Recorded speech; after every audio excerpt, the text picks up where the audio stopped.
우리들 교회 성도 여러분 안녕하십니까? 오늘은 마가 영상 기도회 7째 날입니다. 성탄이 이제 이틀 남았습니다. 3일째 되는 날이, 앞으로 3일째 되는 날이 성탄이죠. 여러분 모두에게 세상의 소망이 아니라 하나님 나라에 대한 소망이 더 밝아지기를 바라고 예수님이 땅에 다시 오실 그날을 기대하면서 믿음으로 행진해 나갈 수 있는 훌륭한 동역자들 모두가 되시기를 주님의 이름으로 축복합니다. 오늘 우리가 함께 은혜 받을 말씀은 시편 39편입니다. 길지만 그 가운데 12절과 13절 두 절만 제가 읽어드리도록 하겠습니다. 여호와여 나의 기도를 들으시며 나의 부르짖음에 귀를 기울이소서. 내가 눈물을 흘릴 때에 잠잠하지 마옵소서. 나는 주와 함께 있는 나그네이며 나의 모든 조상들처럼 떠도나이다. 주는 나를 용서하사 내가 떠나 없어지기 전에 나의 건강을 회복시키소서. 아멘.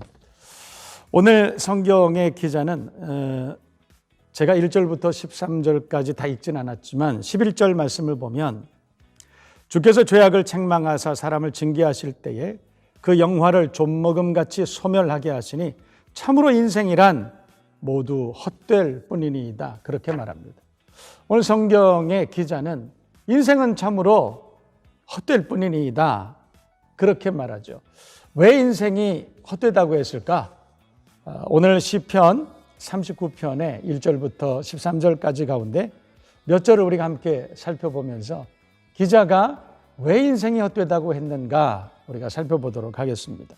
먼저 1절 말씀을 보면 내가 말하기를 나의 행위를 조심하여 내 혀로 범죄하지 아니하리니 악인이 내 앞에 있을 때에 내가 내 입에 죄가를 먹이리라 하였도다 말씀하고 있습니다. 악인 앞에 무력한 그것을 경험하면서 참 인생이 헛되구나. 악한 것을 보면서도 어찌할 수가 없는 그 모습들을 보면서 참 인생이 헛되구나. 시편 기자는 그렇게 말했다는 것이죠. 두 번째는 4절입니다.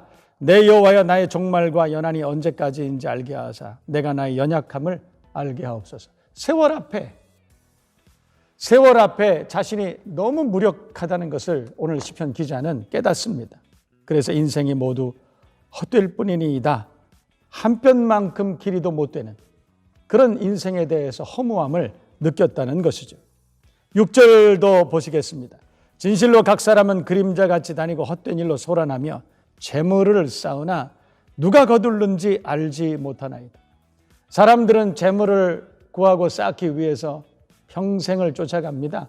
신기루 같은 그런 재물을 향해서 다름질합니다. 그러나 그 재물을 얻는 것도 어렵거니와 그 재물을 쌓았지만 그 재물을 누가 쓰는지, 그래서 그것을 생각할 때마다 참 인생이 허무하다. 그렇게 얘기했다는 것이죠. 마지막으로 13절입니다. 주는 나를 용서하사 내가 떠나 없어지기 전에 나의 건강을 회복시키소서. 모든 사람들이 다 건강하게 그렇게 살아가기를 원하지만 그렇게 마음대로 뜻대로 되지 않습니다. 오늘 시편 기자는 자신의 건강을 생각하면서 참 인생이 헛되구나, 덫이 없구나 그렇게 얘기했다는 것입니다. 그래서 오늘 시편 기자는 이런 인생의 문제들을 해결하기 위해서 애를 씁니다. 1절 말씀에 악인의 문제에 대해서, 악인 앞에 무력한 자기 자신에 대해서 그래서 해결하려고 애를 썼습니다. 1절 말씀을 보면 내가 내 입에 죄가를 먹이리라 하였도다. 악인을 보고 그 악한 문제를 해결할 수가 없어서 차라리 내가 내 입에 죄가를 물리고 내가 그에 대해서 대꾸하지 않겠다. 그래서 이 문제를 좀 해결해 보겠다. 그렇게 생각했던 것 같습니다. 그러나 2절 말씀을 보면 내가 잠잠하여 선한 말도 하지 아니하니, 그래서 자기 입에 죄가를 물리고 아무 말도 하지 아니하니 나의 근심이 더하도다. 그러니까 그것도 해결 방법이 될 수는 없었다는 그런 얘기겠죠. 오히려 3절 말씀을 보면 그 중심에 불이 붙었다. 그렇게 말합니다. 또 자기의 종말과 연한에 대해서 그가 인생이 참 허무하다 그렇게 말했습니다. 한 뼘 길이만큼도 못 되는 그런 인생이라고 5절은 그렇게 말씀하고 있습니다. 그가 그 문제를 해결하기 위해서 애를 썼지만 5절 말씀을 보면 한치도 알 수 없는 미래, 언제 하나님께서 나를 부르실지. 오늘 6절 말씀도 보십시다. 6절 보면 진실로 각 사람은 그림자같이 다니고 헛된 일로 소란하며 재물을 쌓으나 누가 거둘는지 알지 못하노라.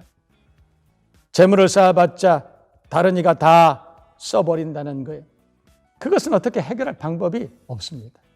마지막으로 건강 문제도 그렇습니다. 4절 말씀을 보면 내가 나의 연약함을 알게 하소서. 내 마음대로 되는 것이 아니다. 여러분, 인생에 우리가 수많은 문제들을 만나지만 우리가 그 문제를 해결할 수 없음을, 우리 자신이 얼마나 연약한지를 오늘 시편의 기자는 그렇게 고백하고 허탈하게 자백하고 있는 것입니다. 그러므로 오늘 성경의 시편 기자는 참으로 인생이란 모두가 헛될 뿐이로다, 아무 소망이 없음을 오늘 시편 기자는 그렇게 독백하고 있다는 것입니다. 찬송 한 곡 우리 듣고 계속할까요?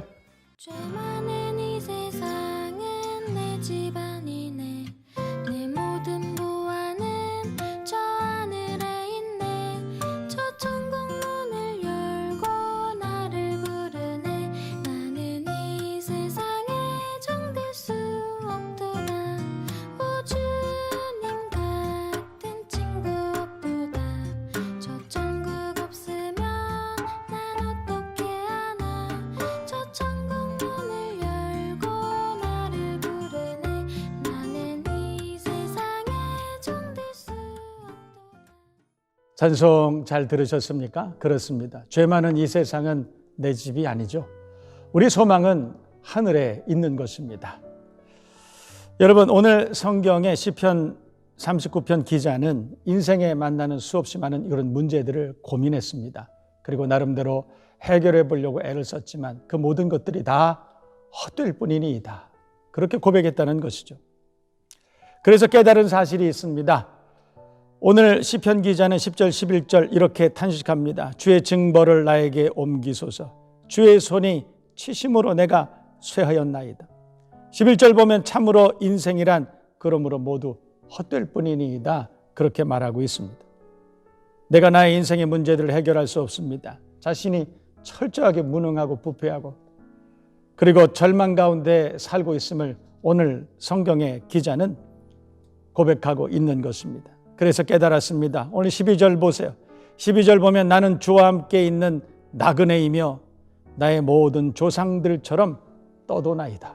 자기의 인생이 나그네와 같다. 광야를 헤매는 순례자와 같다. 7절 말씀 보시면 주여 이제 내가 무엇을 바라리요? 나의 소망은 오직 주께 있나이다. 그렇게 말씀하고 있는 것입니다. 세상을 살아본 사람의 이야기입니다. 세상을 고민해 본 사람의 이야기입니다. 나의 소망은 오직 주께 있나이다. 여러분, 우리가 살아가는 동안에 우리가 소망을 가지고 이루기를 소망하고 그리고 부지런히 달려가는 그런 세상의 일들이 많이 있습니다. 어떤 사람은 권력을, 어떤 사람은 명예를, 어떤 사람은 재물을 쌓기 위해서 거기에 마음의 소망을 두고 달려갑니다. 부지런히 달려갔지만 그러나 그것은 참 소망이 아닙니다. 여러분, 오늘 시편 기자는 달려가고 자기의 인생길을 부지런히 달려갔지만 그 인생은 헛될 뿐이라고 그렇게 고백하고 있습니다. 그리고 그가 깨달은 사실은 나의 소망은 오직 주께 있나이다. 여러분, 성탄절이 이제 며칠 남지 않았습니다. 우리가 성탄을 왜 소망할까요? 죄 많은 이 세상 내 집 아니기 때문에, 하늘에 있는 그곳이 내 집이기 때문에 예수께서 이 땅에 오셔서 모든 죄악을 도말하시고 그리고 우리를 초대하시는 하나님의 나라를 소망하기 때문에, 그래서 우리는 성탄을 기대하고 있는 것입니다. 여러분, 예수님께서는 인생의 모든 괴로움, 고난, 슬픔을 다 아시고 우리의 눈에서 눈물을 씻겨주시기 위해서 이 땅 2000년 전에 찾아오신 성부 하나님의 독생 성자인 것입니다. 누구든지 예수 성탄을 믿는 자에게 구원을 주시겠다 말씀했습니다. 그리고 그 은혜 안에 거하게 하시겠다 약속하신 것입니다. 여러분, 우리가 사는 세상은 영원히 머물 곳이 아닙니다. 오직 예수만이 우리의 소망이 되는 줄로 믿습니다. 오늘 이 말씀을 기억하고 오늘 시편 기자와 같이 나의 소망은 주께 있나이다.